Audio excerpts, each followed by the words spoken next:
வணக்கம். இன்னைக்கு நம்ம வீடியோல என்ன பார்க்க போறோம்னா ஸ்டாக்கியோமெட்ரி. ஸ்டாக்கியோமெட்ரி அப்படிங்கிறது ரியாக்டன்ட் அண்ட் ப்ராடக்ட் கால்குலேஷனுக்கு அதே மாதிரி கெமிக்கல் ஈக்குவேஷனை பேலன்ஸ் பண்ண தேவையான ஒரு விஷயம் தான். நியூமரிக்கல் ரிலேஷன்ஷிப் தான் நமக்கு ஸ்டாக்கியோமெட்ரி.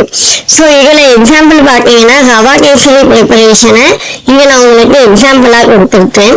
ஸோ ஆக்சுவலாக ஃபார் ப்ரிப்பரிங் ரவா கேசரி நமக்கு 1 cup rava, 2 cup sugar, 1/2 cup ghee and then 1/4 cup எனக்கு ட்ரை ஃப்ரூட்ஸ் வேணும். ஸோ இது எல்லாத்தையும் நம்ம போட்டு மிக்ஸ் பண்ணும்போது டோட்டலாக 6 கப் ஆஃப் ரவா கேசரி நமக்கு கிடைக்குது. ஸோ இதே ரவா கேசரி அபோவ் இன்ஃபர்மேஷனை நான் சொன்னதை வச்சு so preparation of 3 cup of kesari எனக்கு 3 கப் ஆஃப் கேசரி வேணும்னா அதுக்கு என்னென்ன கேல்குலேஷன் நம்ம பண்ணணும். ஸோ அதுக்கு பார்த்தீங்கன்னா 1 கப் ரவை 6 கப் ஆஃப் கேசரி கிடைக்குது இல்லையா, அதை இன்டூ 3 கப் ஆஃப் கேசரியை நான் இன்க்ளூட் பண்ணுறேன். அப்போ 1 3 2 3. ஸோ டோட்டலாக எனக்கு ஒரு 1/2 கப் ரவை இருந்தால் எனக்கு 3 கப் ஆஃப் கேசரி எனக்கு கிடைக்கும்.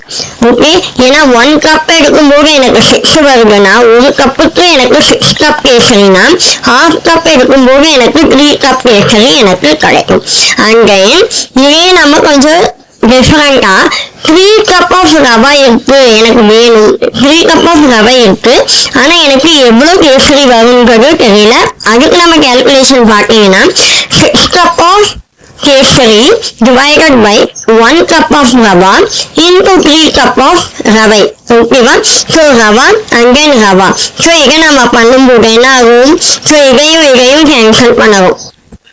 ஓகே, ஸோ 1 கப் 3 கப் அப்போ என்ன ஆகும், 6 into 3 6 3s are 18. ஸோ இந்த ரவையும் இதுவாக நமக்கு கேன்சல் ஆயிட்டு so 6 into 3 6 3s are 18. So டோட்டலாக 3 கப் ரவை எடுத்தனா எனக்கு 18 கப் கேசரி கிடைக்கும். ஸோ இதே மாதிரி ரவை அண்ட் தென் சுகர் இதுக்கு பதிலாக நம்ம ஏதாச்சும் ஒரு கெமிக்கல் எலமெண்ட் எடுத்துக்கணும், கார்பன் ஒரு ஆக்சிஜன் சம்திங். ஸோ அதை ஏபிபியும் மிக்ஸ் பண்ணும்போது நமக்கு ஒரு ப்ராடக்ட் சி வருது. அந்த சீக்கான எவ்வளவு காம்போசிஷன் தெரிஞ்சுக்கிறது தான் இந்த ஸ்டாக்கியோமெட்ரி. ஸோ இதுக்கான டெஃபினிஷன் பார்க்கலாம்.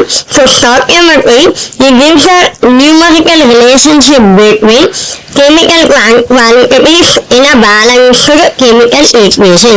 ஸோ இந்த ஸ்டாக்கியோமெட்ரி ஒரு நியூமரிக்கல் ரிலேஷன்ஷிப் எதுக்கும்னா கெமிக்கல் குவான்டிட்டியும் அதுக்கான கெமிக்கல் ஈக்குவேஷனுக்கான ரிலேஷன்ஷிப். இதை நம்ம எங்க யூஸ் பண்ணணும் அப்படின்னா calculate the amount of reactant required to prepare a specific amount of product. என்கிட்ட reactant இருக்கான எவ்வளவு ப்ராடக்ட் வரும் தெரியல, அதுக்கு நம்ம இதை யூஸ் பண்ணலாம். அதே போல என்கிட்ட ப்ராடக்ட் இருக்கு, அதை நான் பிரிக்கும் போது என்னென்ன reactant எவ்வளவு நம்பர் எவ்வளவு மோல்ஸ்ல வரும் தெரியலன்னா அப்ப நம்ம இந்த ஸ்டாக்கியோமெட்ரியை யூஸ் பண்ணிக்கலாம். ஸோ இதுக்கு ஒரு எக்ஸாம்பிள் கொடுத்துருக்கேன். கார்பன் சாலிட்ல இருக்கு, so 1 mole, oxygen 1 mole. So oxygen வரும்போது அது நம்ம ரியாக்ஷன்ல O2 இருக்கும், gaseous form. So carbon and oxygen combine together நமக்கு கார்பன் டை ஆக்சைடு கிடைக்குது, இதுவும் எனக்கு கேசியஸ் ஃபார்ம். ஸோ இது எல்லாமே 1 1 mole, carbon 1 carbon 1, oxygen 1 oxygen 1. So இது ப்ராடக்ட் ஏபியும் அதே reactant AB and then product எனக்கு ஈஸியா ஃபார்ம் ஆகுது. ஸோ இதை நம்ம எப்படி ஃபைண்ட் பண்ணதுன்னா 1 mole of carbon which is stoichiometric to 1 mole of oxygen. Same thing, 1 mole of carbon stoichiometric to 1 mole of carbon dioxide. So இங்க 3 ஈக்குவல் இருக்கு இல்லையா, இதுதான் ஸ்டாக்கியோமெட்ரிக்கான சிம்பிள். ஸோ சிம்பிள் பார்த்தீங்கன்னா ஸ்டாக்கியோமெட்ரிக்கலி ஈக்குவல் டு. ஸோ ஒன்றுக்கையும் நம்ம இன்னொன்று ஸ்டாக்கியோமெட்ரியில் ஈக்குவல் பண்ணணும்னா இந்த சிம்பிள் தான் போகணும். அண்ட் தென் இதுக்கப்புறமா இதோட calculation.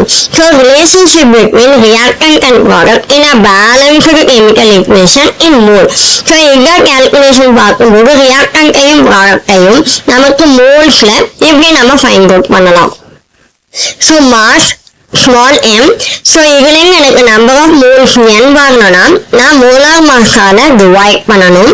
And then multiple by 22.4 liter. பண்ணால் எனக்கு வால்யூம் கிடைச்சிடும். ஸோ இதையே நான் அப்படியே ரிவர்ஸில் பண்ணுறேன்.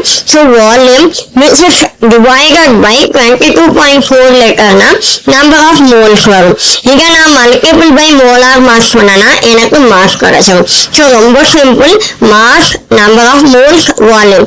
ஸோ மேலே பார்த்தீங்கன்னா மோலார் மாஸால் ஒன்றுக்கு டிவைட் பண்ணால் அடுத்த பக்கத்தில் 22.4ஆல் மல்டிபிள் பண்ணணும். ஸோ சேம் திங் கீழே ரிவர்ஸில் பார்க்கும்போது வால்யூம் இன்டூ நம்பர் ஆஃப் மோல்ஸை டிவைட் பண்ணதோ 22.4ல் அங்கிருந்து எனக்கு என்னென்று மாஸ் வருதுன்னா அதை நான் மோலார் மாஸால் மல்டிபிள் பண்ணலாம். ஸோ இதுதான் வந்து ஸ்டாய்கியோமெட்ரிக்கான டெஃபினிஷன். அதை நம்ம எங்கே யூஸ் பண்ணவும், அதுக்கான calculation and then formula. Thank you.